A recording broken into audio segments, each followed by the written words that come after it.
गांव के एक कोने में एक छोटा सा कच्चा घर था। उस घर में रामू नाम का एक गरीब आदमी अपनी पत्नी और 2 बच्चों के साथ रहता था। रामू दिन भर खेतों में मजदूरी करता और शाम को खाली हाथ घर लौट आता। दिवाली नजदीक थी। गांव के हर घर में दिए, मिठाइयों और रंगोली की रौनक थी। लेकिन रामू के घर में अंधेरा और सन्नाटा छाया था। उसकी पत्नी सावित्री मन ही मन सोच रही थी, इस बार बच्चों को क्या दूंगी?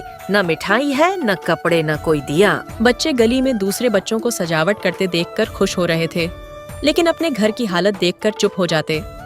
रामू ने यह सब देखा तो सोचा कि मेरे पास तो सिर्फ 20 रुपये हैं, इतने में तो न तेल आएगा, न दिया, न मिठाई।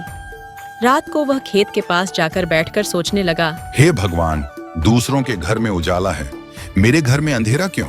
तभी पास में एक बुजुर्ग आया, ठंडी में कांपता हुआ।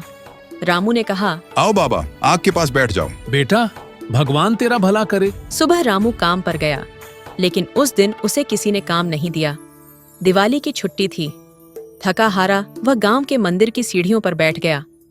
तभी एक राजा और उसका सिपाही वहां से जा रहा था। तभी राजा अपने सिपाही से कुछ बात करने लगा। थोड़ी देर बात करते करते राजा बेहोश होकर वहीं गिर पड़ा।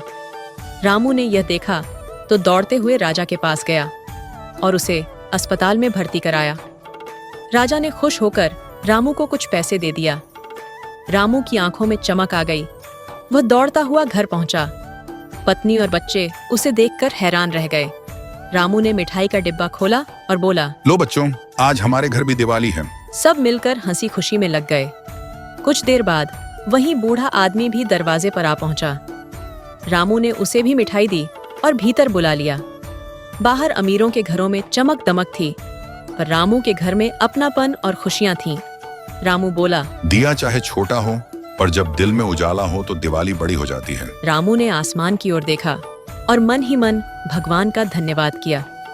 उस दिन पहली बार बच्चों के चेहरे पर सच्ची दिवाली की मुस्कान थी और उस छोटे से कच्चे घर में भी जगमगाहट थी, उम्मीद की, प्यार की और अपनापन की। और हाँ, आप सभी को भी दिवाली की हार्दिक शुभकामनाएं। Please subscribe to my YouTube